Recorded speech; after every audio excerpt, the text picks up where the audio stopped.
Hello, everyone. Welcome to another episode of TNC Talks Non-Profit.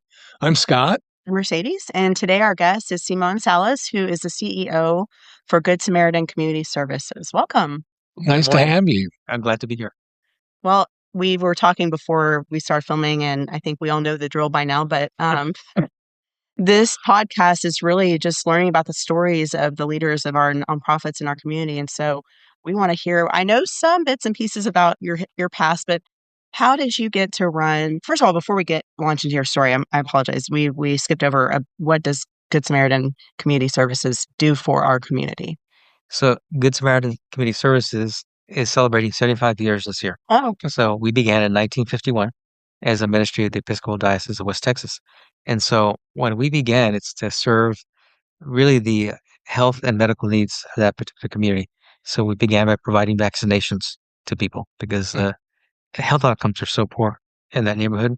And so the diocese cited us in that location because it was an area that was most in need. It was known as the Death Triangle because the needs are so great on the health side.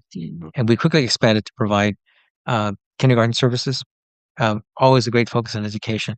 And so today, we're there to really serve, I think, the health, wellness, educational, and social needs of the community from children ages of 6 weeks to older adults over 90. And so it's the whole panoply of services, serving basic needs, food. We still provide vaccinations, but that's in concert with partners such as UT Health and their nursing program, lots of parent education, and still a great focus on youth, providing both services in school, after school, and during the summer. So all people. Is it a community center where folks can come? It is a community center, and we have events every single day for the most part. Oh, wow. We have trouble keeping up. This summer, our focus will be on children. So we'll be serving kids from the ages of first grade to 12th grade in our summer learning program. It's a summer learning loss program. So we're trying to pick up where the school districts are leaving off in terms of kids, shutting down for the summer and taking a break. So we want to make sure that they continue to learn and are occupied and their parents can entrust them to us so that they can continue to do what they need to do in terms of working or going to school. So we're busy all the time. We have our local elected officials come and they use our space for town halls. We've had sessions there for the community to come in and comment on roads, construction, new housing policies, zoning issues. So we're centrally located in that area, walkable. And so we're convenient to people know us for the most part. That's amazing. Nice. So how did you get to be, how long have you been the CEO now? This December, I'll be there for 10 years. Oh, wow. I started on December 31st of 2016. I remember that. So you get close to that. Yeah. I was just telling my wife last night, actually. We were talking about it. So it's been a great 10 years that I've been through. And so my history there began many years before then. Go as far back as you want. Going to. Yeah, so I was born in that area that Good Sam serves. It's the Deep West Side. We grew up with my grandparents in that neighborhood. Then moved a little bit further out later in life, just about a mile and a half further out on the west side. But know that neighborhood. Visited Good Sam as a kid. Had cousins who lived down the street.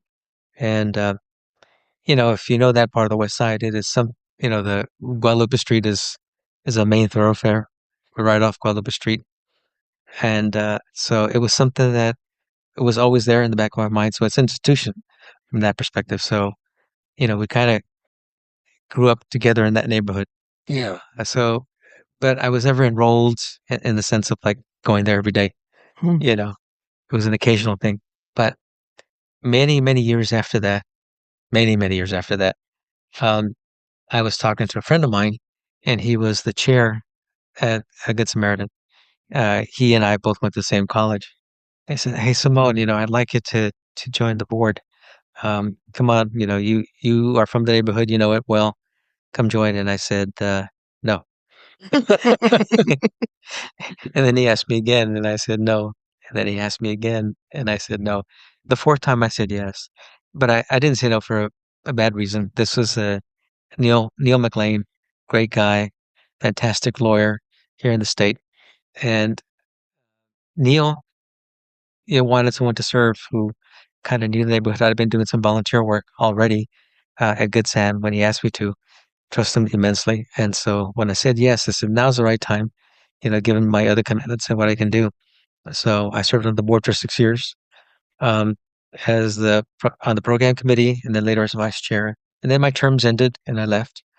Um, and then I got a call one day from a former board member like myself. Says, "Simone, let's have lunch." So okay. There's always Said, something big. Nice. There's such a I said, let's have lunch. And so Simone, you need to apply for this job. And I said, I already have a job, Max. I'm doing what I was supposed to do right now. He said, no, no, no, no. You have to do this job. And he's very influential. And I said, I'll apply. You know, we'll see what happens. And he said, okay, good. Well, you got one vote out of 25 because they were engaged in a national search, and I knew they would be. Yeah. Um, And this was Jill After Edinger's Jill? retirement? Yeah, so I knew Jill. We Yeah. had worked together, Mhm. obviously. And so, months and months go by. I'm going through different rounds of interviews. I said, oh, this might be serious. And then eventually, I was offered the job sometime in mid-December, right around there of 2016. And so that's how I wound up at Good Sam. Not something that I had expected to do. At the time that I've been approached about considering it, I had just sold my interest in a company that managed charter schools. My business partner and I started a network of charter schools here in the state, here in San Antonio, and we'd opened up about 5 different schools, but we felt it was time for us to move on and pursue other opportunities. So I'd opened up another company to help other people do the same thing. And so that's what you were doing. That's You what I was doing. applied for the Good Sam position. That's right. That's what I was doing. And so it's one of many, many things I've done in my career. Have had a very zigzagged trajectory, but always with one focus in mind. That is, my volunteer work always centered on education and trying to make sure that kids were staying in school, Yeah. applying to college, or pursuing other opportunities. And so that's always been my focus, through life. Mhm. I've always seen I lived the power of education, Mhm. what it does to improve one's life. I was going to ask, how did you get on the college path given where you grew up? So, you always, I was talking to you before about pivotal moments in someone's life, right? Mhm. And one pivotal moment was, I was about 5 years old or so. And there were these door-to-door salesmen. People used to come around that period of time and sell you stuff. Mhm. Well, these salesmen showed up and they were selling the World Book Encyclopedia, sets of I World was Book going to Encyclopedia. guess that. It was either that or Kirby vacuums. And For Tupperware. my parents bought a set of the books, and it was awesome. They knew that I was a very precocious Yeah. kid. I used to read the paper. I'd wait for the paper to get home, get delivered, and I'd read the paper. And I was an early reader.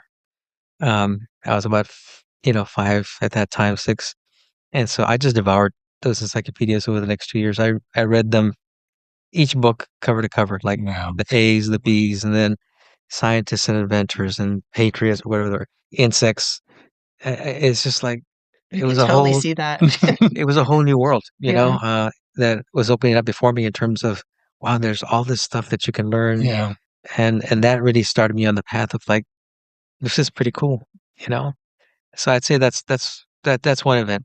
But I think in school, especially in elementary school, here and there at different grades, I went to Gardendale Elementary there in the Edgewood School District, and that was the 60s, late 60s, and I could see that the teachers that we had there, and they were a mix, you know, mostly older uh, adults, you know, older back then, their 50s or so, but very, very committed to education, the old school way, like no, you got to learn how to read, got to learn how to write.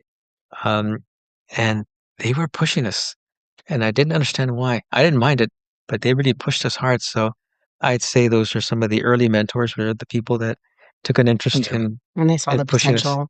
Yeah. And it continued in middle school. I went to Brentwood Middle School.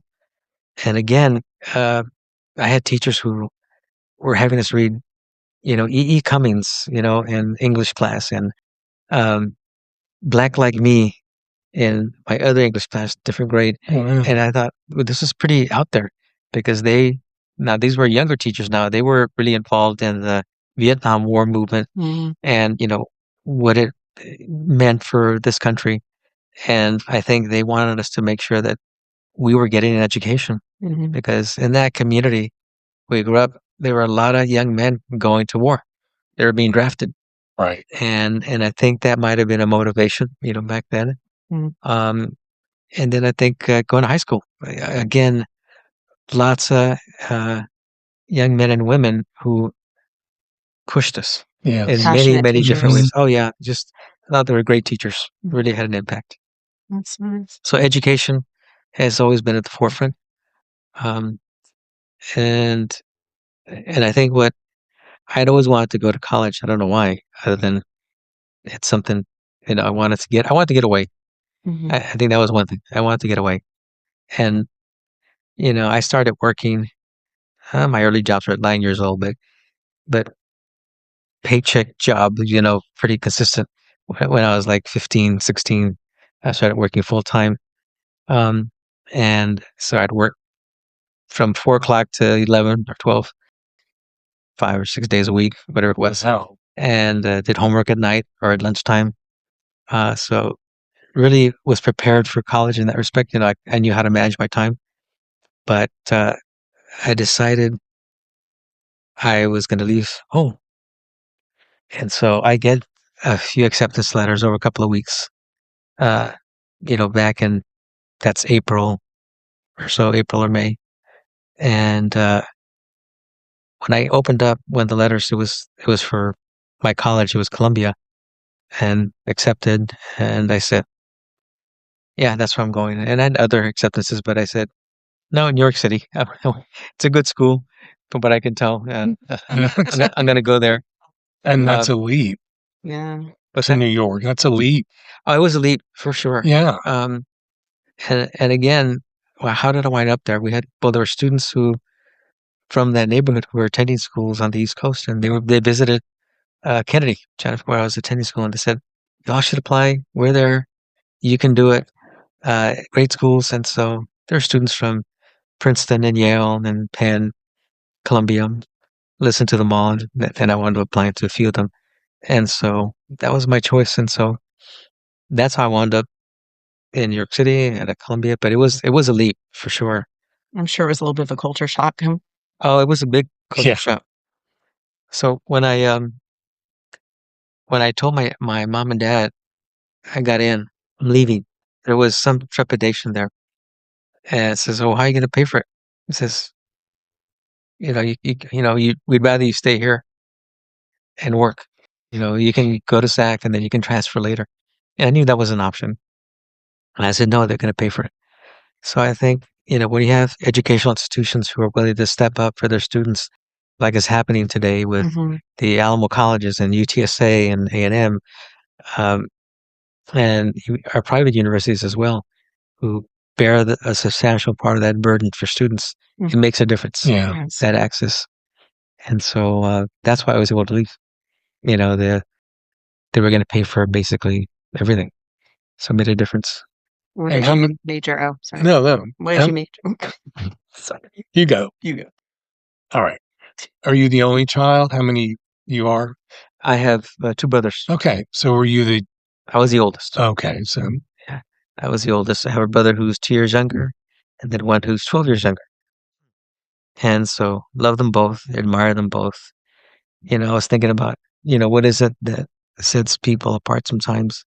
And I can look at us and I say, there's 3 things that stand out in mind. Very persistent. We're all pushers.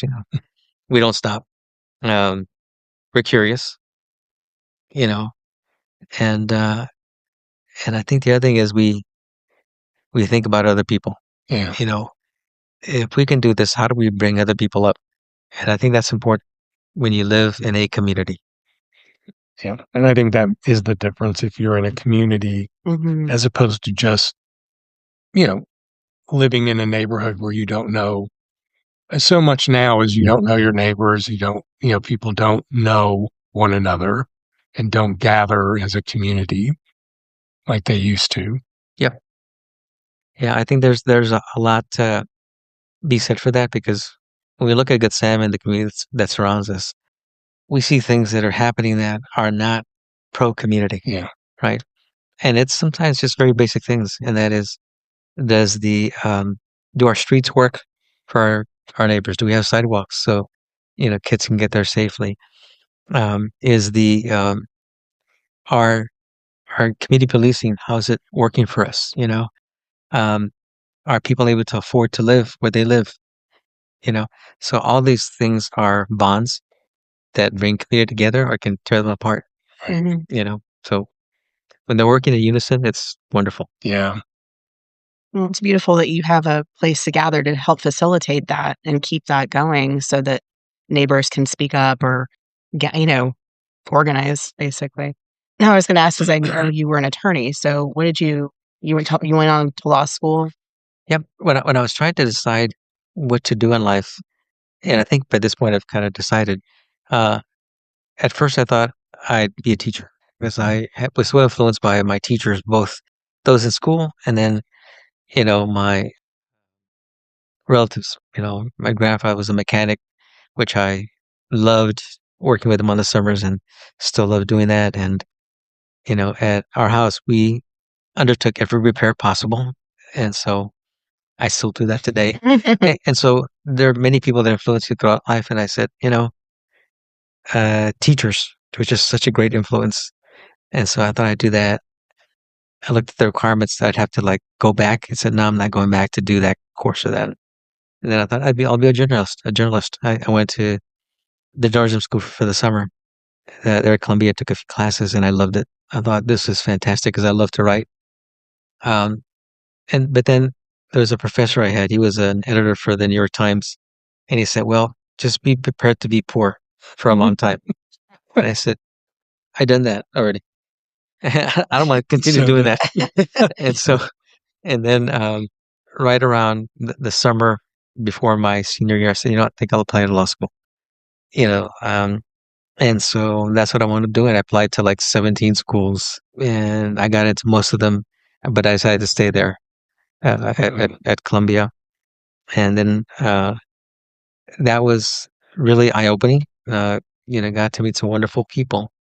My future wife, joined, came to school at Columbia. I had met her the year before. She had been a high schooler and senior in high school, and now she was coming to Barnard. Oh, wow. And so we had married my second year in law school, and she was a sophomore at Barnard. And we both supported each other in school. I mean, that was the best thing. So, she was a biology major, Anita, and we were a good team. We helped each other out. I typed her papers. That was a big.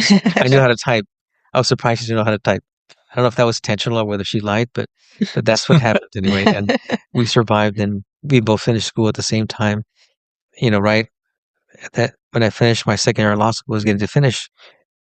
I said I love the law in terms of what I'm studying, but can I see that as a career? So I decided I wanted to pursue a master's in public administration. So I applied to the School of International Public Affairs to see, if I could get in first. And then I had talked to them, said, if I was to be accepted, would you consider me as a joint degree candidate? And they said, yes, if you're accepted, we would consider that. So I wound up doing both degrees. My last 2 years, I was going between law school and CBA. They were right next to each other, so it made it easy. But I was doing both types of classes, public policy and law, and I loved it. I said, this is what I want to do, is that confluence of policy, because that's what influences all different sorts of things. And also, lawyers can make a difference. Yeah. So that's how I wound up, applying to law school. And then my very first job was not per se in law. And it happened because, and it's a good story. I'm going to tell you the story. Yeah. Because we were doing our Keystone project for our master's program. There were 6 of us, and we were doing a project for the Division of Pupil Personal Services for the New York City Board of Education. And they were trying to figure out, how do we stem the tide of dropouts in the city's public schools? Because the city system had about 1 million students at the time. And so we did our project over the course of a semester. We were basically hired as consultants, but it's free work, right? Right. It's a learning thing for us. Had a great team that we worked with together. We gave our presentation to the head of Pupil Personal Services, an imposing figure. His name was Angelo Aponte. Big guy. Angelo was from Staten Island. And he had that accent you would imagine people would have, kind of rough and gruff.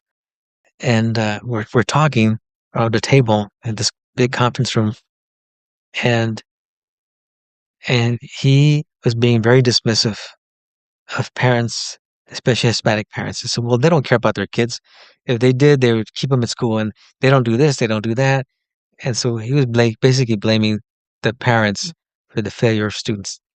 And I agree, parents play a large part in success, but circumstances other than parents also play a large part That they may not in why have control students over. may not be able to succeed. And so I get upset.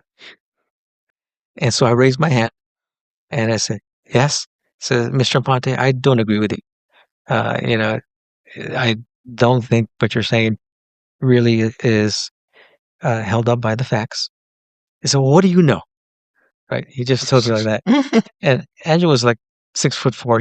He was a big guy, and I'm not 6'4".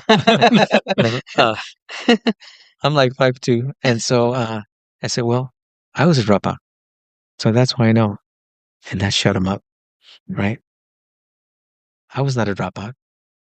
Okay. Yeah. I just said Yeah. it. I had to like get him to Get his attention. stop, right? Yeah. And I got his attention. Yeah. And we went much better at that point. We could do our presentation and we had a discussion. And there's a guy in the corner who was sitting down, and who I later learned was, his name was Alan Dobrin. And I get a call the next day, from the school, says, "Hey, this guy Alan Dobrin wants to talk to you." And I said, "Who is he?" So he says he works for the chancellor at the Board of Education. And I said, "Okay." So I called him up. Said, "Mr. Dobrin, Simone Salas." I said, "Hey, I work for the chancellor. I was there in the room yesterday when you all were giving your presentation. I want to talk to you about a job." I said, "Okay. What kind of job?" Right. And so he said, "Well, we're starting a new job, new division we're putting together." And so I said, "Well, I can't talk to you this week. Next week, I'm in finals this week." We met and had a very good conversation. I could tell Alan was very smart, very interested in public policy, really, enjoyed that.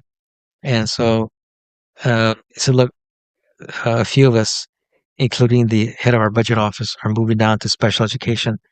It's in trouble. We serve about 120,000 students. We're under a federal court mandate to start serving them. Our budget is $500,000. And so we're putting together a new team of people to go run special ed. And so we'd like you to be a part of it. Because you have a legal background and you have a policy background. So we think it would be helpful. So he said, look, I can promise you 2 things. One is you're going to learn a lot. And 2, you won't make a lot of money. And I said, I'm okay with that. Yeah. The education piece was what sold it. And so that's where I want to spend the next 4.5 years, 5 years. It was probably the best start job that I could have because of the people that I was surrounded by and worked with, including, what I'm going to call my first really professional mentor at that level. I walk into the first day of work, and 110 Livingston Street was where the headquarters were for the Board of Education. It's a very famous address. It still exists, but now they're condos, I think. It's an old building. You walk in and it's got these marble floors. It's very ornate. Great New York City. Yeah, it's just beautiful old building. And so I was going to be on the third floor. And I walk in, and Sherry was Ed's executive assistant. It says, "Hey, Simone, come on in, have a seat. Ed's almost done. He's on a phone call. He'll be right with you." Because I was going to be working for Ed Sermier, the head of the division. And so 5 minutes later, Ed walks out and says, "Hey, Simone, sorry to keep you waiting." He says, "Welcome." He shakes my hand. He says, "It's time to start looking for your next job." It's the first thing he said. Interesting. And I realized later what he meant. And he said, "Look, you're here to learn. You're young. There's so much more out there, but this is a beginning. Don't think of it as an ending." And so, Ed Sermier and I became very close. We spent hours and hours talking, sometimes late at night. We'd have meetings on Tuesday nights with the rest of the cabinet about what was happening. And so he said, "Look, this is what we're doing. This is why I'd like to do it this way." Just taking the time to teach, and mentor. And that's what mentors should do throughout. You should have many mentors in your life.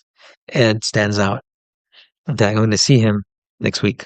I went up to New York. Going to get together with him and his wife. Just a fantastic mentor. And after 3 years, 4 years, she said, "Simone, you need to start looking for a job in the law. You need to go practice law and see if you like that. You can always come back." And so he pushed you. Yep. So that's how I began to practice law. And what type of law did you practice? So from there, I went to a small firm and I practiced. Still in New York? Still in New York, working in bond work. I did administrative law work. I did rotations with this firm. Bond work, finance, administrative law, hearings of different types with not-for-profits, litigation. I did like a 1 year or so litigation rotation. And then I had to make a choice. And I decided I didn't want to do litigation because I did fine with it. But I saw it's just like it wasn't as meaningful for me as some of the other work. I really like the bond work, and that's what I want to focus on. In the end, I decided to move on there because I had not developed a good relationship with one partner who really wanted me to select his specialty, and I just couldn't do it. And things soured after that. So I just got to move on. So then I went on to a bigger firm. It turned out much better, doing bond work pretty much exclusively. And that was at that point, it would have been a mid-sized firm there in New York City, but we were on Park Avenue, 26th floor, lots of other attorneys, like 100 and something. And I did that for about 3 years. And then I get a call, from a friend. "Hey, Simone, Mayor Jenkins is putting together a new team. He's just been elected. There's an opening at the Department of Finance for a general counsel, deputy commissioner. Are you interested?" It's somebody I had met in college. He was working in that area. Said, "Yeah, I think I would be." So I sent in my resume and I got an interview. And I said, "Oh, this is real, And then I had another interview. And then I got a call saying from the first deputy commissioner, Kathleen Grimm, and she says, "Simone, we'd like you to come in and meet the commissioner." I said, "Okay." I said, "Holy shit, this is And I did some reading on the commissioner, Carol Leclerc, and who I could tell was, an economist, labor oriented person. And I met with her and I really liked her a lot. Just, again, really, really smart, committed to changing how tax laws are applied in New York City. And then she says, "Well, someone, you're a final candidate, but I need to know this." She said, "I've got a problem that I've got to fix. I've got all these cases in that department that are just not moving, administrative tax law cases. And I got to move them because that's money in there Mm-hmm. that the city could have if we were to settle some of these cases or litigate them. It says, can you fix it? And I said, yes, I can fix it. Now I said that not because I had a plan, Just, but because I knew we'd figure it out. yeah. Mhm. Right. That's the confidence that we could do that. And so I showed up at finance, fairly young at that point, 34, as the general counsel and deputy commissioner for the Department of Finance in New York City. Wow. And So, all of my other, staff, the 3 senior people, they're older than me, experienced attorneys. And we began to turn it around mhm. because the plan was, we got 3 months, guys, to come up with a plan that I want to see. But here's, after I spent a month looking at it and said, okay, I have an idea Mm. of how to do this, but let me pick their brains and have them come up with solutions. And we did, and in the first year of this new way of doing things, we closed cases in the amount of $110 million. Oh my gosh. Wow. Back And we then. brought that into the city.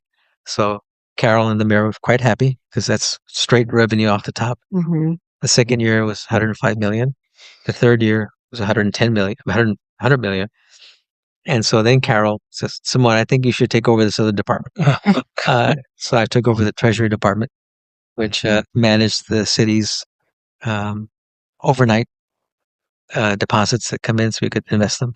Mhm. And I took over the administration of bringing a new tax software into the system called Fair Tax. We were working with Arthur Anderson. So I took over that in terms of bringing it to a closure because it just wasn't closing. Mm. So I brought it to closure. So Mhm. great experience. Yeah. I just loved it.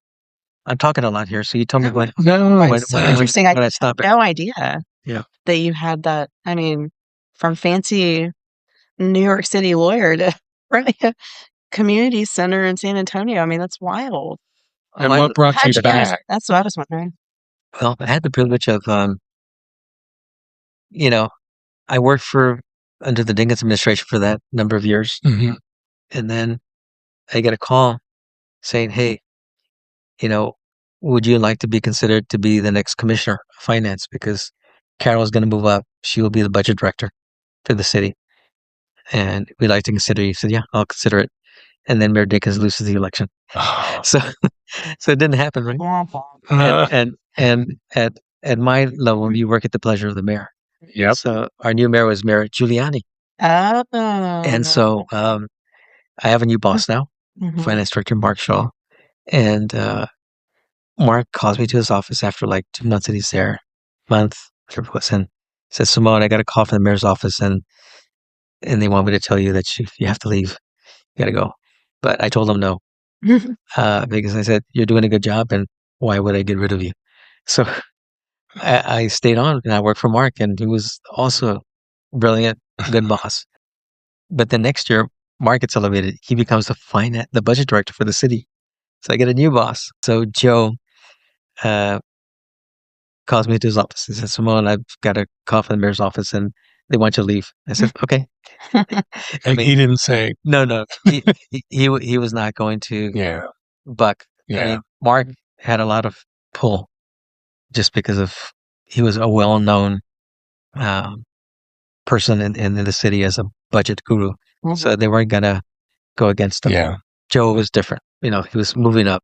Right. So I did that. And so I wound up going to the city council in New York City and worked for the city council for another 2.5, 3 years. And at that time, my good friend who I'd met in New York, George Pedraza, we know each other since 1991 or so. He was back here in San Antonio. He had moved back. I said, Simone, you got to move back to San Antonio. There's so much happening here. You're going to need you'll do fine. You'll get a job. And in fact, I'll give you your first bond deal if you want to do bond work. And we had 2 kids by then. They're growing up. And so that's what brought us back to San Antonio. Okay. Is family. This is our Yeah. brothers have both had 2 kids. And, I thought, yeah, I'd like to be closer to my family and Right. the kids that are growing up and being born. And so that's why I came back. So all told, how long were you in New York? About 24 years, right over 24 years. So your kids kind of grew up there. Well, our kids were 1.5 and 4.5, 5 when we came back. So yes, they did. Okay. They were young. We Okay. waited 10 years. You got married right out of the gate, but then But you you waited to wait- have kids. We waited. Well, I mean, with your career, That's it right. sounded like you were Yeah. probably pretty tied up. Yeah, we thought let's just find a time when it's going to be better for us. And the thing is, and there's never a Yeah, bad time to have kids, and there's never a better time, right? So right, we just said, let's stop waiting for something different to happen. right. That's true. Very true. What an interesting Yeah, story. That's wild. So what year did you move back to San Antonio? 1998, 99. And then you got into the education space and then, Yeah, not right away. So I formed a law firm with a good friend of mine, Frank, and a great colleague.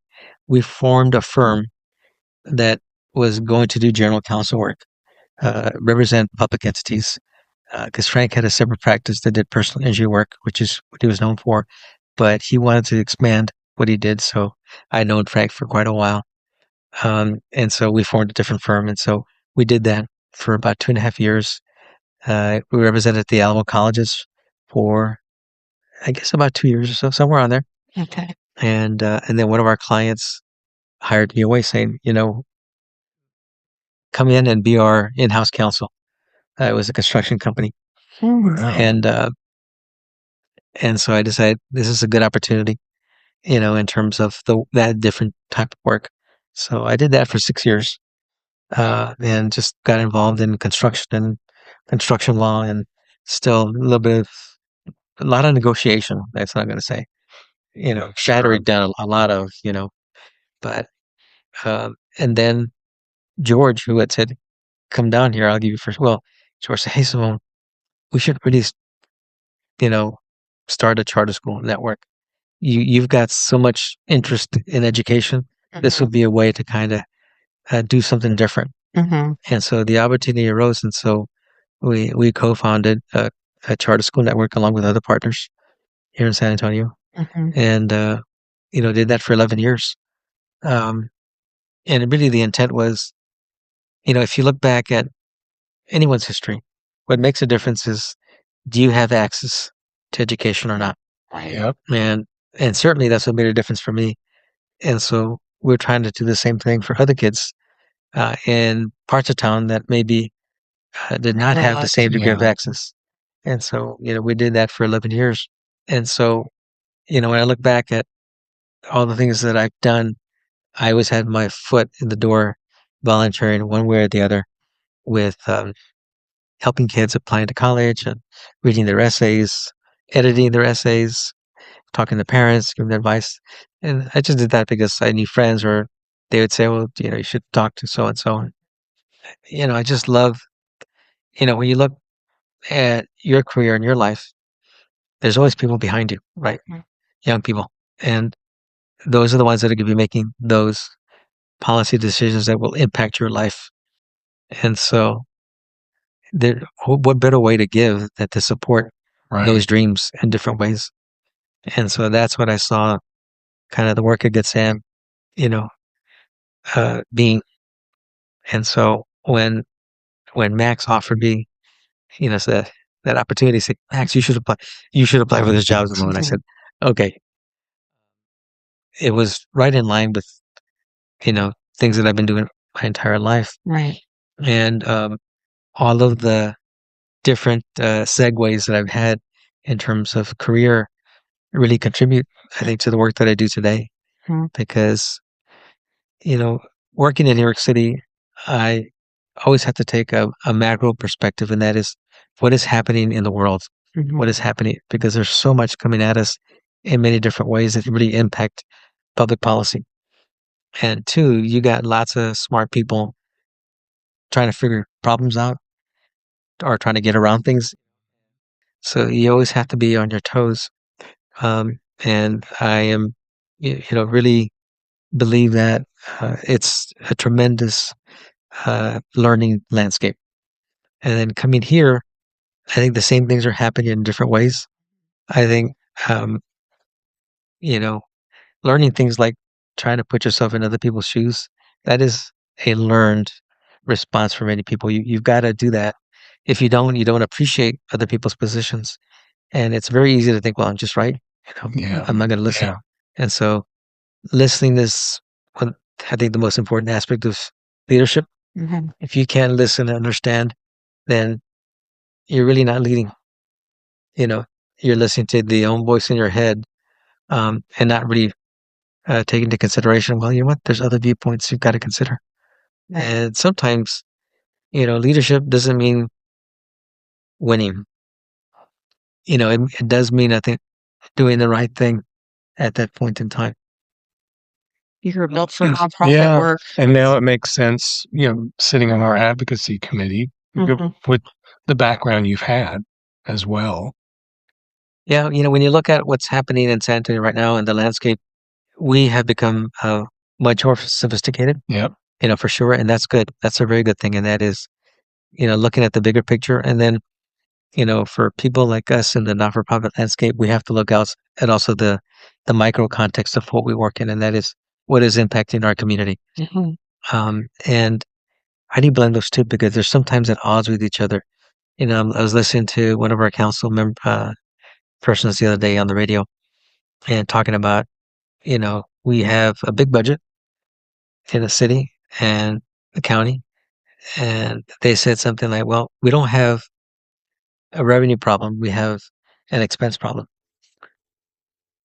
I think that's somewhat true. When you look at revenue, you've got to look at all sources. Okay. And the one thing that I don't like is of the revenues raised, where are they coming from? When I look across the city, the county, the state, the country, I always look at, are people paying their fair share of taxes? And that's the thing. Right. And I look at fair share. And so, you know, we sent our son to private school after 6th grade, and because we thought he needed something with a smaller environment. And you know what? We're willing to pay for it. It was a sacrifice, but we're willing to pay for it. And lots of parents make those choices. And I look at the voucher program passed by the state, and I said, if it had happened during our period of time, I probably wouldn't have taken advantage of it because no other people need it more.